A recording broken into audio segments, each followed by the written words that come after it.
đây bông bông từngគ្នាចាថ្ងៃនេះនេះខ្ញុំមកឆាកែងជើងជ្រូកបងប្អូនចាហើយនេះខ្ញុំទៅផ្សារតែងជើងជ្រូកមួយចំហៀងហើយអ្នកលក់គាត់ស្មានតែនេះខ្ញុំយកទៅខគាត់ក៏កាប់3 4កណាត់ឲ្យនេះខ្ញុំមកចានេះ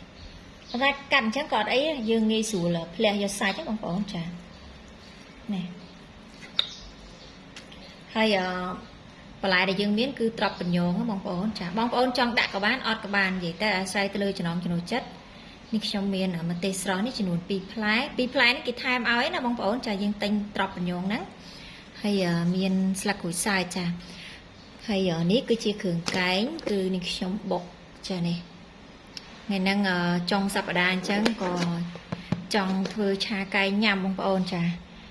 អញ្ចឹងឥឡូវនេះជាដំបូងគឺនេះខ្ញុំចាប់ផ្ដើមផ្លះជើងជ្រូកនេះសិនណាបងប្អូនចាយើងផ្លះយកសាច់នៅពេលដែលយើងវះបងប្អូនយកកបិតណាដែលរៀងមុតតិចណាចាងាយស្រួលវះបងប្អូន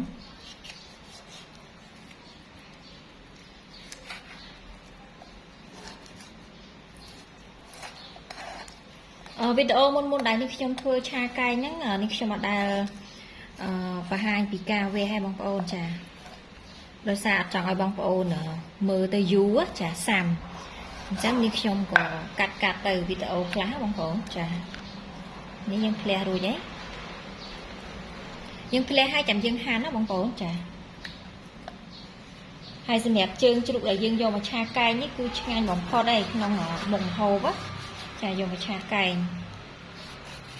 ប៉ុន្តែអាស្រ័យទៅលើចំណង់ចំណូលចិត្តបងប្អូនដែរចាបងប្អូនខ្លះក៏គាត់ចូលចិត្តបងប្អូនខ្លះក៏គាត់អត់សូវចូលចិត្តដែរចា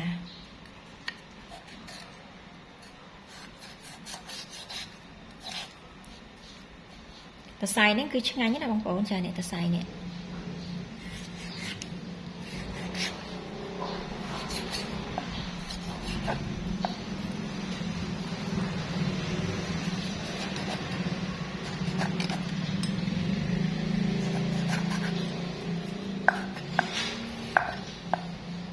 ហើយឆ្អឹងនេះបងប្អូនកុំចោលទុកធ្វើ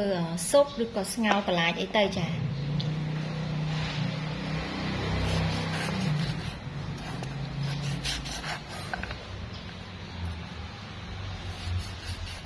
ជើងជ្រូកហ្នឹងគឺនេះខ្ញុំបានលាងទឹកស្អាតអស់ហើយបងប្អូន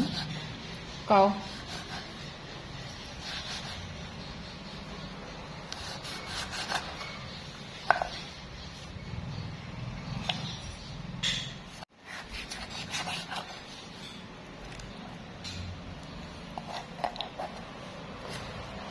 ចានេះឆ្អឹង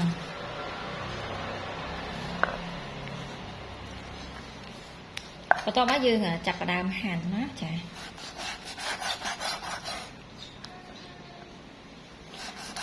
យើងហាន់ដុំតូចៗហ្នឹងណាបងប្អូនចា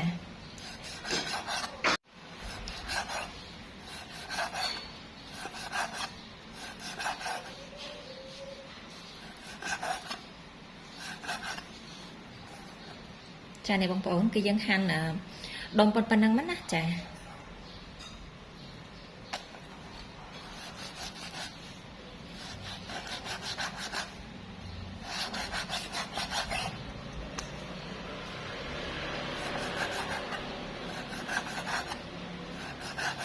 វីដេអូនេះយើងវែងតិចទេបងប្អូនចាដោយសារនេះខ្ញុំធ្វើដោយអត់បញ្ញាប់ចាបើសិនជាបងប្អូនអត់ចង់មើលវែងបងប្អូនខាលទៅមុខតិចណាចាសាទៅមុខតិចទៅចាយើងមើលតែកន្លែងណាដែលយើងចង់មើលសំខាន់អញ្ចឹងណាចា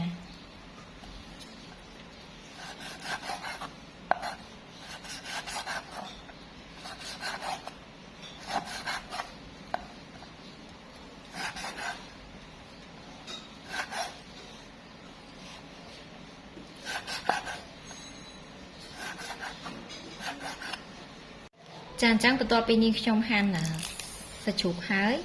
បន្ទាប់មកទៀតយើងមកហាន់ស្លឹកក្រូចសើចបងប្អូនចា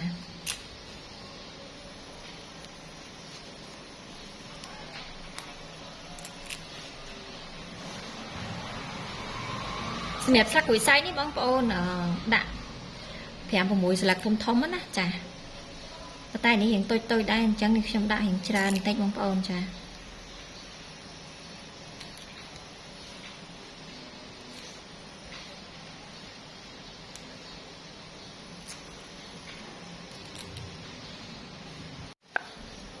ចាបន្ទាប់មកយើងហាន់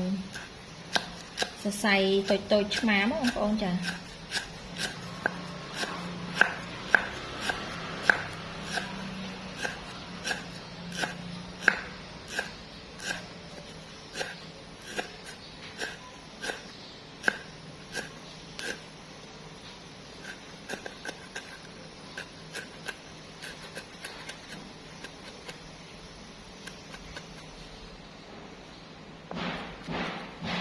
នេះយើងហាន់សរសៃតូចអញ្ចឹងណាបងប្អូនចាបន្ទាប់មកនេះម្ទេសសម្រាប់ម្ទេសបងប្អូនប្រើជាម្ទេសម៉ាឡេក៏បានដែរចាម៉ាឡេដៃនាងបងប្អូនចាម្ទេសហ្នឹងអត់ហឹរទេ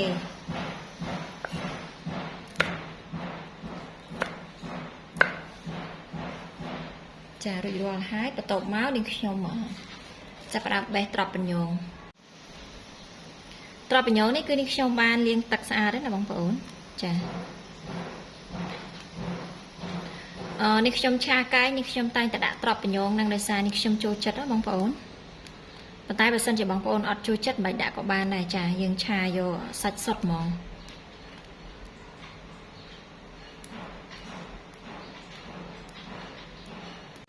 ចាអញ្ចឹងបន្តមកទៀតនេះខ្ញុំដាក់ខ្ទះនៅលើចង្ក្រានបងប្អូនចាបន្តមកនេះខ្ញុំបើកភ្លើងចារួចហើយនឹងខ្ញុំចាក់ប្រេងឆាចូល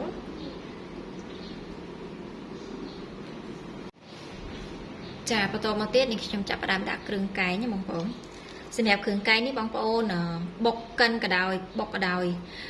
នៅពេលដែលបងប្អូនធ្វើហើយយើងដាក់ចូលនៅក្នុងទូទឹកកកធម្មតាក៏បានដាក់ទូកកក៏បានចាហើយទុកអត់ចេះខូចទេណាបងប្អូនចាអញ្ចឹងនេះខ្ញុំដាក់ពីសាជីបាយកំពុងដែរមកបងប្អូនចាបន្ទាប់មកយើងវាស្មើវិញមក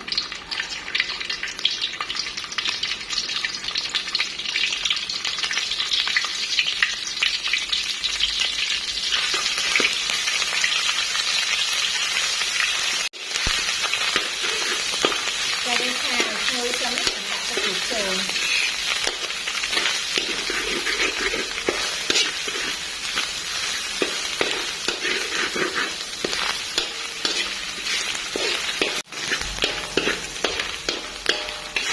យើងឆាឈ្ងុយហើយបន្ទាប់មកដូចខ្ញុំចាប់ផ្ដើមដាក់ទឹកជ្រូកមកបងប្អូនចាជុំទឹកដែលយើងហាន់នេះណា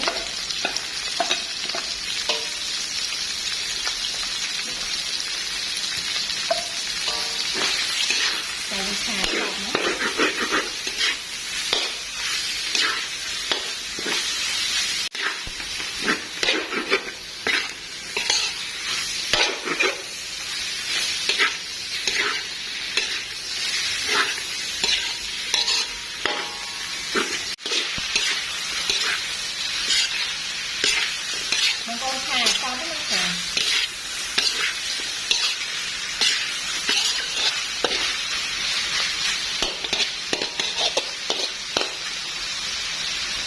ចាបន្ទាប់មកនេះខ្ញុំគ្រប5នាទីសិនណាចា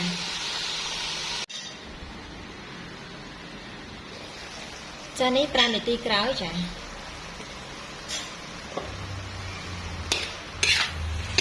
យើងកូរម្សៅទៀតមកបងប្អូនចាឃើញថាចេញទឹកចាដោយសារយើងគ្របទៅវាចេញទឹកត្រីសាច់ជ្រូកហ្នឹងបងប្អូនចាអញ្ចឹងបន្ទាប់មកទៀតនេះខ្ញុំបន្ថែមទឹកចា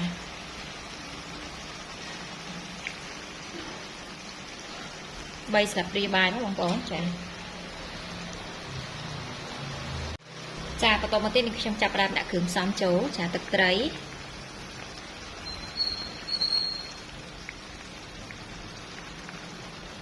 2 ស្លាបព្រាបាយប៊ីចេង1 ស្លាបព្រាកាហ្វេអំបិលកន្លះស្លាបព្រាបាយបងប្អូនចាកន្លះនេះដូចជាមិនកន្លះចំទេដូចថារៀងស្ទើបងប្អូនចាបន្តមកទៀតស្ករបងប្អូនប្រើជាស្ករសក៏បានស្ករត្នោតក៏បានចា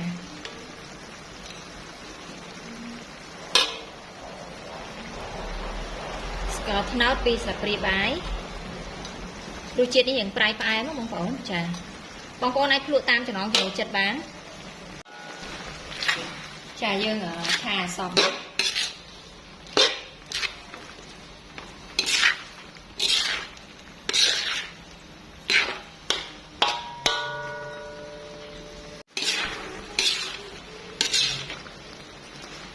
ចាបន្ទាប់មកខ្ញុំដាក់ត្រប់កញ្ញូង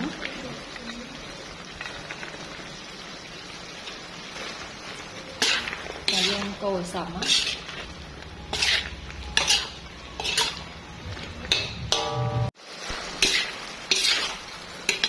ចាបន្ទាប់មកទៀតនេះខ្ញុំទុកឲ្យឆ្អិនសិនចារយៈពេល5ទៅ10នាទីឲ្យវាអង្គុយតិចបងប្អូនចាន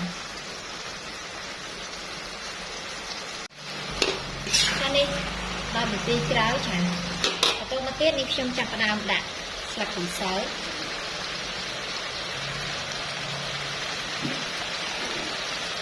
ចាម្ទេសបងប្អូនចង់ដាក់ក៏បានអត់ក្បាយម្ទេសបងប្អូនចាភាសាគ្រឿងចែងហ្នឹងចូលស្រាប់ហើយចាបន្ទាប់មកយើងកូរឲ្យសព្វណាអូយចំណងមែនតើបងប្អូនចា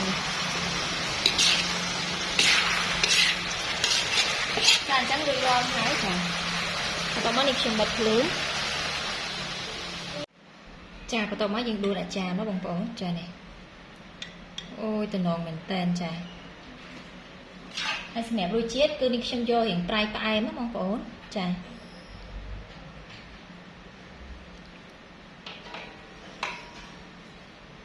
ចារួចរាល់ហើយចានេះចារួចរាល់ហើយបងប្អូនចានេះឆាកែងជើងជ្រូកចាហើយសម្រាប់រសជាតិនេះគឺនេះខ្ញុំយកប្រៃផ្អែមណាបងប្អូនចា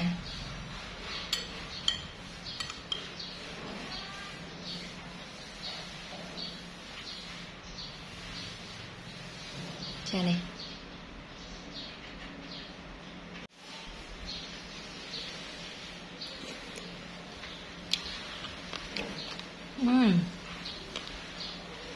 ចា